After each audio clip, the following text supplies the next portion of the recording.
I have the best thematic tie-in of the day. We just ate. I'm talking about eating. I'm going to pose some questions to everyone, and I'm going to answer the first question right off the bat, and then we're going to answer the rest of the questions together as I talk. And I'm going to ask you to just hold them in your minds as I go on through my speech about cooking.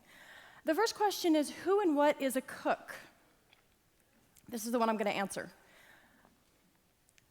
Megaros is ancient Greek for cook and butcher and priest, but I'm not talking about butchery or religion, but about cooking. And it has the same root as magic. Cooking used to be called the magiric arts. So right off the bat, I'm saying what you don't want to hear, which is that cooking is magic. That's, in a lot of ways, what Alma didn't want me to be saying right now. But I'm saying it, and then the next question is, what is the magic of cooking? And who has it?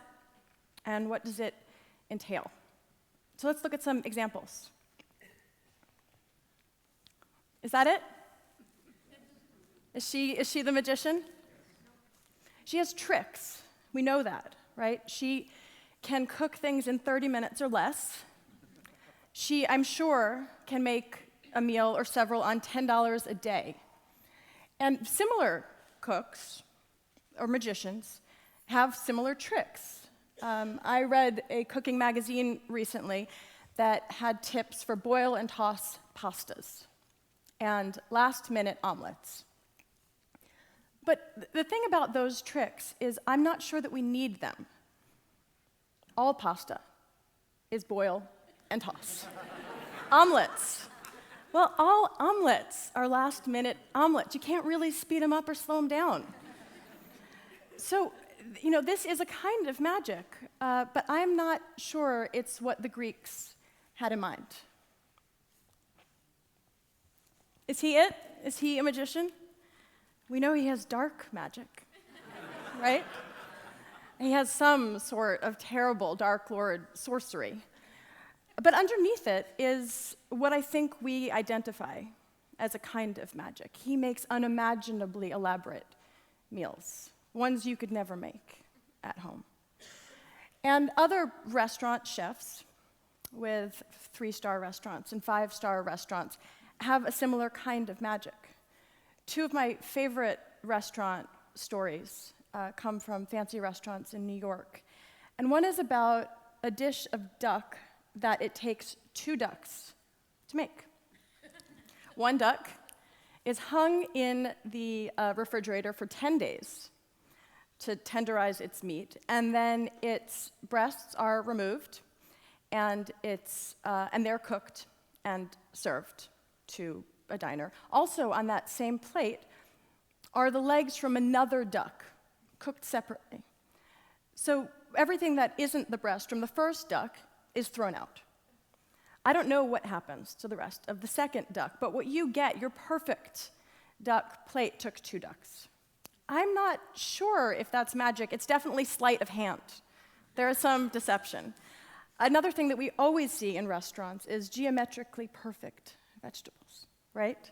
These beautiful 16th by 16th of an inch squares. And we think, if I had great knife skills, I could do that.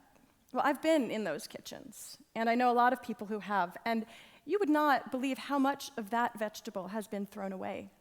If you were committed to throwing away half or more of your vegetables, you too could have the 16th of an inch by 16th of an inch vegetable. And there's more, right? In both of these cases, perfection is a strong thread. You need to be perfect. You need your food to be perfect. You need the perfect roast chicken or the perfect French toast. And in the case of the second here, if your food isn't perfect, he is throwing it away. So it's really trash. And also in both cases, there's chef-inspired cookware that you need. You need their cauldrons and their beakers. You need their books with their abracadabra and their yummo and whatever else, their EVOO. You need what they have. It's a lot to be this kind of magician. So I'm going to pose something else. A clever cook. A clever cook can make meat from a whetstone. A clever cook can make a meal from a stone. A clever cook can make much of little, or something of nothing. Okay, well then, who's a clever cook? We all have little at some point. We also all have nothing at some point. So if you're a clever cook, well then you already have what you need. You have it in your pantry at home, no matter what's there. There's a good likelihood that it's in your garbage at home, because you might have tossed it in all good faith, thinking that you were just clearing space for the stuff that you needed to buy. But it's in your house now. So I'm going to provide you also some examples of what clever cooking looks like, what this kind of magic looks like. Those are wild nettles, which are weeds, and they grow on the side of the road. And I know that because that's where I picked them.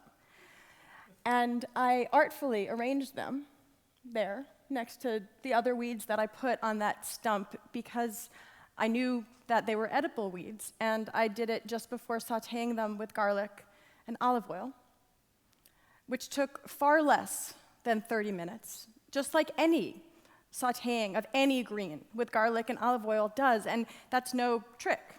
That's just how long it takes to sauté a green. And it cost a lot less than $10 a day because it was free.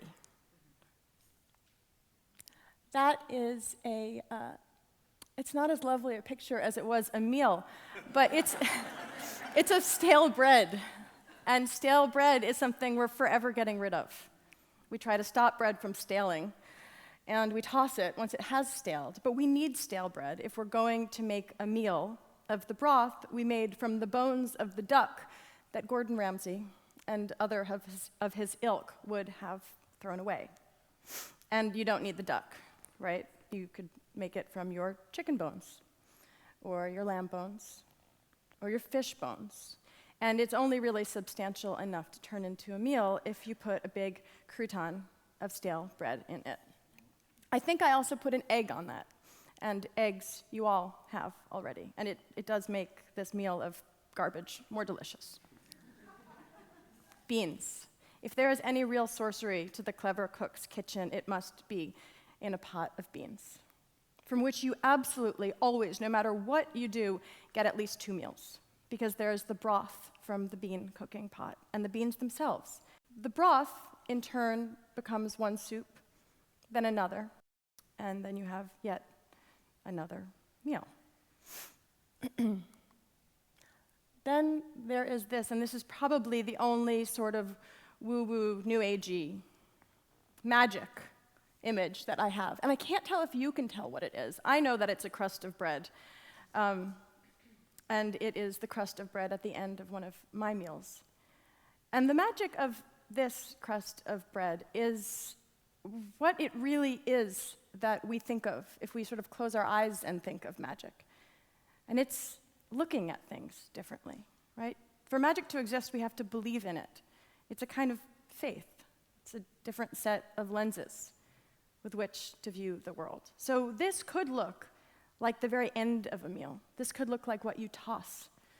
Or, to the clever cook, it might look like an opportunity to relish the very end of the meal that preceded it. Or it might look, as a crust, like the very beginning of another.